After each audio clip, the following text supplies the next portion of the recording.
So hello guys, eto na naman ang video natin for tonight. Gumagawa sila ng ice nila. Yan, negosyo. Kasi yan eh. Negosyo! Lahat ng pwedeng pagkakitaan ay negosyo. Tama?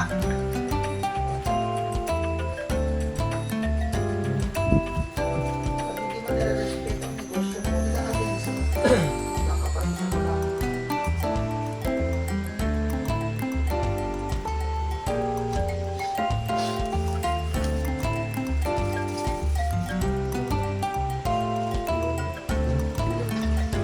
Kaya sinisipagan na talaga nila mag-negosyo ngayon guys. Because kailangan talaga kumuha. Isa kumuha ka ano sa baba. Kailangan talaga yan. Diba? You need to go down. Yeah.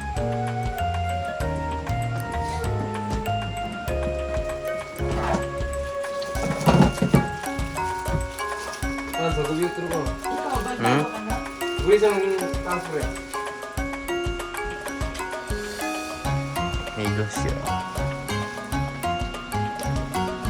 Ayan. O, diba? Ilang piraso na yung nagawa mo.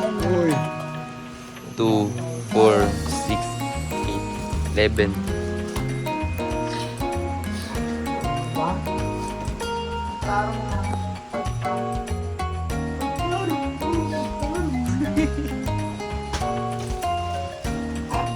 Sa ubod doon na ads ko.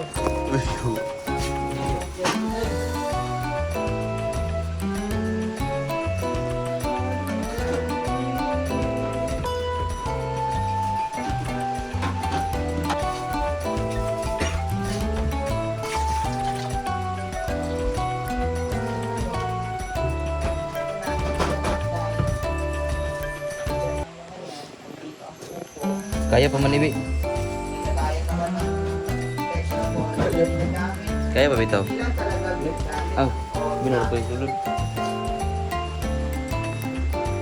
Pila rin sulod sa karapper de 50 ra? 100 dolar guys yung nabot. Yan yun.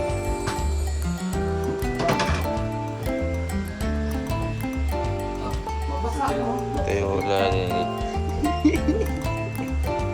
Lalo na ang lahat.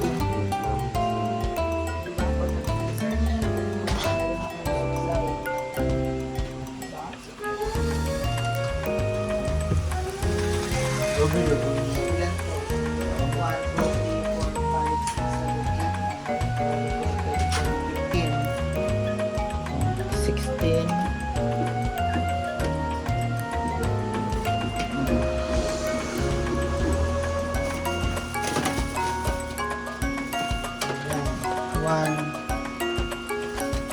So, ilan pa?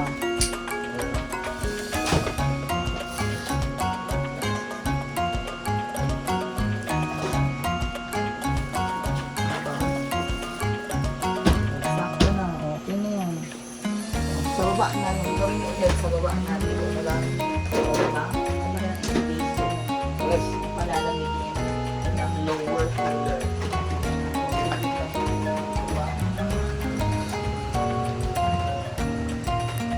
Yan lang. Gamitin yung space. Trapo, trapo, trapo.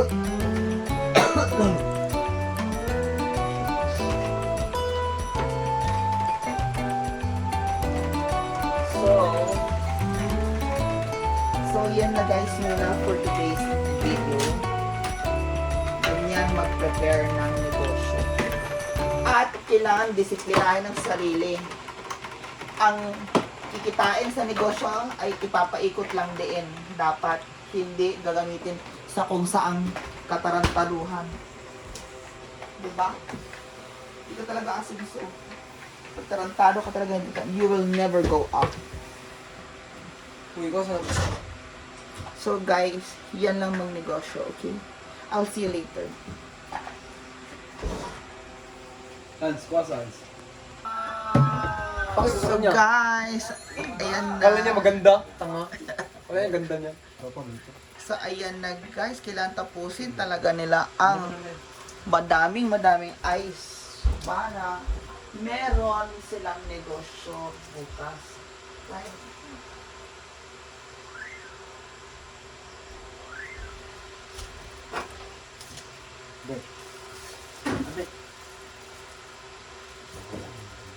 Dahil importante talaga ang maging masikap sa negosyo, guys. Kaya si Nonon talagang nagtatrabaho siya ngayon kasi importante yun. At hindi na nila gagamitin ang pera para sa para sa kanilang mga kaeng-engan. Sabi ko, ako ang mag-iipon ng kita nila, ang income nila ay kakainin nila. Dahil ang mangyayari ay sila ang bibili ng bigas sa negosyo. Ba? Ba?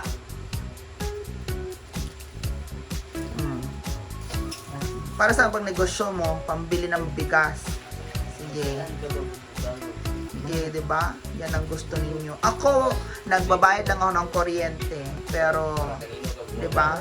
Tama na ang freeloader. Walang libre ngayon sa buhay. Nabigay na sa kanila lahat. Damit, t-shirt, mga ganyan-ganyan. Na pang shopping na sila. Nakakaligo sila, nakapag-shampoo sila dyan, nakapag-toothbrush, toothpaste, meron silang lahat dyan. Ultimo tawas, meron sila. Ngayon magtrabaho sila dyan, diba? Ganyan lang ang buhay.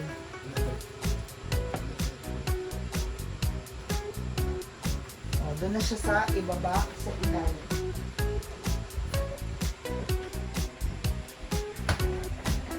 So, that's the preparation of the ice.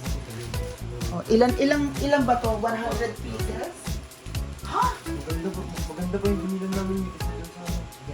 100 pieces? Ang dami, my God! So, 100 pieces times 4.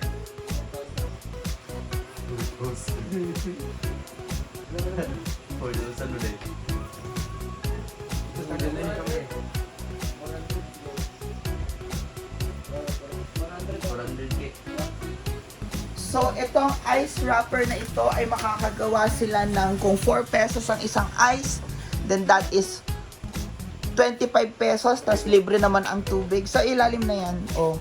So, that means 400 pesos ang ice. Ngayon, pag gumawa na tayo ng pag bumili na tayo ng freezer in the future, nako, makakabenta na tayo ng maraming ice. Makikilala na yung bahay ng MK ng ice maker. Marami nang bibili dito ng ice. Lalong-lalo na pag mga kailangan. Maglagay pa tayo ng isang paskil doon na mas malaki na ice for sale. Ay, ilabas natin yung ice for sale sa gawas, B. Para matanaw ng ice. O, diba?